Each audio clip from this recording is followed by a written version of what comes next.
New farmland is not being made. It's being gobbled up to the tune of 1 million acres a year in this country. If you live in the city, you think your eggs come in a carton and your milk comes in a box.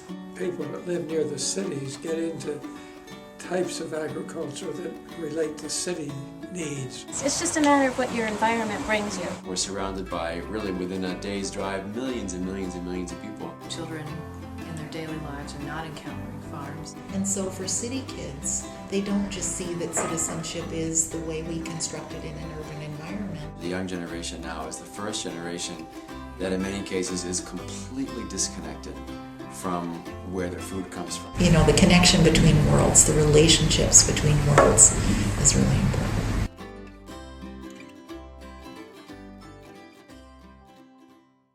It's even maybe more critical to do this kind of work here in the midst of really suburban sprawl. We're the last farm in the area. We're into community-supported agriculture so that these children can come out and have an experience at the farm. We decided in that vein to use the farm as a classroom. We are in the process of transforming it into an educational center for sustainability and for agricultural production.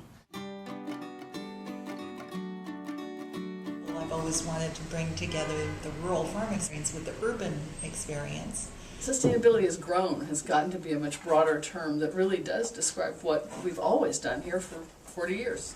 I think it's exceptional that children from New York City get to come experience a farm. I think an experience in an ideal world every Manhattan or New York City child would have.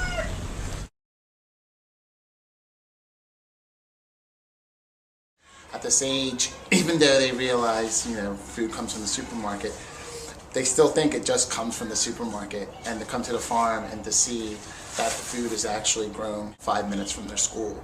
And yeah, I can tell you that, and you'll get it, but how much more do you internalize it when you've been the one taking care of that cow? Oh, it's experiential education. Where they're actually out there harvesting everything that they've worked on for the season. We're going to be cooking, we're going to be planting seeds. It's all like a way to learn how to be sustainable. We're learning that if you pull a weed that's not a weed, we're going to lose a plant that we need to eat. When they come, they're really either mulching, planting, harvesting, tending, cooking. They're doing real work and understanding a process from beginning to end. A huge focus for us really is just understanding good food and understanding where food comes from. We study soil early in September, and that includes our worm composting bin and all the pieces of soil and what goes into soil and what it then produces. You take the food from seed to table.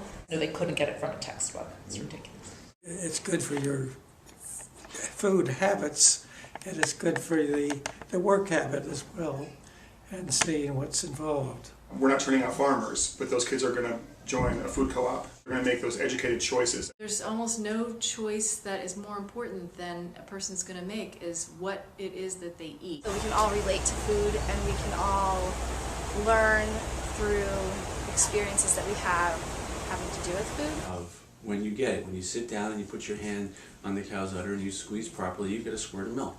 The smile that creases a kid's face is amazing because they know they've got it. From one of the parents who said, "What have you done to my son? He won't let me take him to McDonald's anymore." When they go to the grocery store, they're not going to look at a potato or a tomato the same way because they saw it come out of the ground. I can even see a difference from the beginning of the year. They're taking what they're learning in the class and applying it and seeing it in the farms. You can't get fresh strawberries in New York if you don't ship them in from somewhere else. So what does that mean? Just if you don't have the experience and you don't know how the things work, well then you're not worried about them.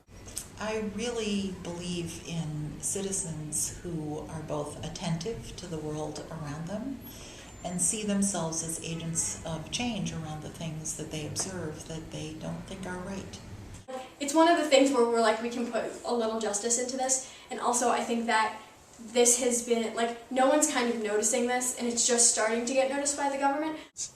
If kids can learn to love one farm and understand how one farm works, then when they grow up and they're in a position to make policy or vote, they can begin to make changes that will mean that other small farms can survive. Understanding that our actions have a result on the world. It makes them more aware and more active global citizens as a result. It's important for these kids to know where they live, and then to really learn how kids in so many different parts of this world live, and then to make connections. Learning about sustainability in general, most schools don't learn about that.